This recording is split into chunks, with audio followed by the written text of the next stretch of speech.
we've been talking about this matchup all week. It is finally here. After everything that we've heard from both of these teams this week, what do you think is the key to this matchup? I mean, there's going to be a lot of attention on the running backs. Very seldom ever are we going to get a matchup like this where, say 5 years ago, the running back was starting to be faded out of the NFL offense. Now it is the focal point. The draft picks are back, drafting guys high. We see Todd Gurley on the second contract. Typically, we're not seeing that. L. Bell struggled as far as to getting to that. So these are the elite of the elite running backs. Sean McVay right now, the new vogue thing is young, offensive-minded football coaches. A lot of it because of him and Kyle Shanahan, but now more recently because of him. Double digits in his first year with the Rams, double digits again in his second year. But it all boils down to this is pro football, and if you got a guy that can make plays in critical situation, it erases a lot of mistakes. So you don't have to be a dominant football team. Last week, Dallas was not dominant. But at the end of the game, the one guy, Dak Prescott, he was able to take over that game and made the plays that were able to make the difference. The biggest key to this game is which one of these young quarterbacks, very, very young in their career, can get this playoff win and divisional win that could propel them into the stratosphere as far as NFL quarterbacks. Because right now, they're just young and there are more question marks than answers. But the biggest key is which one of these young quarterbacks is going to take advantage of the prime time stage and going to be able to make several plays late in the football game to be able to give their team the advantage. So for me, it's about the quarterbacks. And because you basically know the running backs are going to show up. The best players on both teams, in my eyes, Gurley, and best players on both teams' offenses are their running backs. It would be shocking if either one of these guys has a really poor game. So then trickle down to the quarterbacks. And that's where, to me, the key in this football game is the big defensive people on the Cowboys, and can they get to Jared Goff? Jared Goff, the 28th ranked quarterback this year in the league when facing pressure. Wow. If you pressure Jared Goff, he doesn't turn into an average quarterback. He turns into a bad quarterback. We saw one of the reasons that Jared Goff was so successful when they beat the Chiefs 54-51. Chiefs couldn't create a consistent pressure, and he was able to pick them apart in the first half of that football game. If the Cowboys, and that was really the high watermark of the Rams season, since then, if you look at the first half, second half, that Rams offense has sputtered a bit. Now, part of that was Todd Gurley missed a couple games and wasn't healthy in some of the games he played. Right. But how upright, how much time can Jared Goff have? Because I think that we know Zeke is going to put the Cowboys in a position, and the Rams' run defense is going to put the Cowboys in a position where the Cowboys can win time of possession, where the Cowboys are not going to be in a position where they are having to take a bunch of risky throws as far as to where the turnover battle could get out of hand. But the Rams have more talent.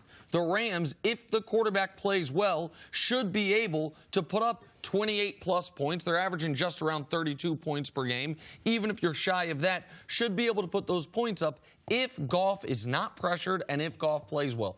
If he doesn't, this could be an upset. This game is not like the other NFC game where I would be pretty shocked if the underdog won. I wouldn't be shocked if the Dallas Cowboys went to Los Angeles and won. I think the Rams will win, but the Cowboys have a couple paths to upset the Rams. It's an interesting point, that the fact that he does turn into what you call a bad quarterback when he's pressured, and the fact that their defense hasn't played that well this year, at least as well as we thought it would play at the beginning of the season, and the fact that you think this offense may have sputtered just a little bit down the stretch.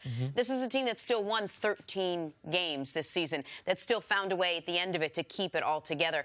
Is this going to come down to what Dallas's defense can do to the Rams? Well, that's going to be one part of the story. The Rams are a very, very talented team. Coming into the season, there was just as much anticipation with the Rams and the new players they added. I mean, they were a double-digit win last year, so for them to get to 13 wins, not that surprising. Now, we did see early the development of Goff.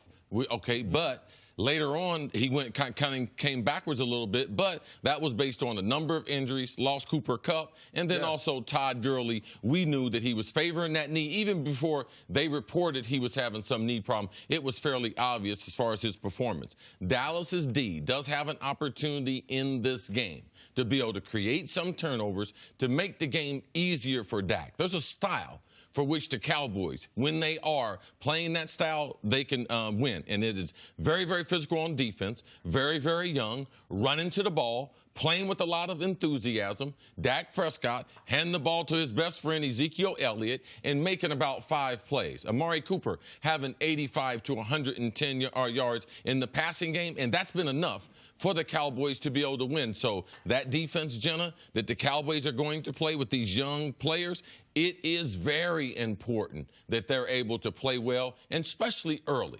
It's going to be a mixed crowd there in the Coliseum. It's going to be interesting. It's going to be more like a Super Bowl where you have a 50-50 split because all the Cowboys fans there. But the energy that we have seen this defense, this is a kind of team that you think, okay, which team brings the juice to the team? And I would just say more on a consistent basis because Dak is so stoic. You don't see him doing a lot. Amari is not a really demonstrative guy. Zeke does his eating thing. But to me, they get the energy from that young defense. They get the juice from that linebacking core, it feels like, and the rest of the front seven. I'm going to bring up a name that has not been talked about much in sports television since he signed with the Rams. Not much throughout the year.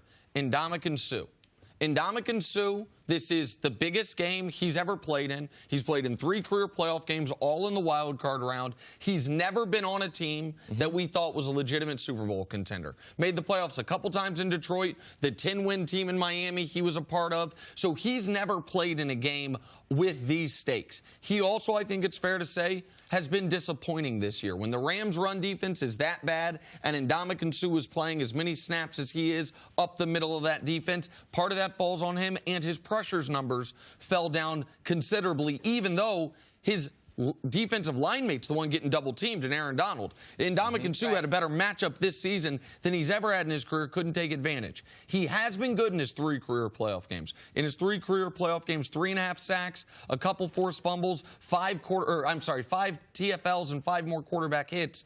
Can Ndamukong Suh show up big time in this, the biggest game he's ever played? Nick, great point, especially the interior part of Dallas's line. There's question marks. The rookie, Connor Williams from Texas, started off the season starting at left guard, struggled a little bit, went to the bench. The guy who came in for him, he's injured, hadn't played. So now Connor is back in there. Aaron Donald and Ndamukong Suh, if they play the run, they should try to take over this game in the Coliseum. So great point as far as Ndamukong Suh, but also a great matchup for him. Thanks for watching. Subscribe here to get the latest from the show. Also, be sure to check out more of the best clips from First Things First, or go watch a few segments from our other shows on FS1.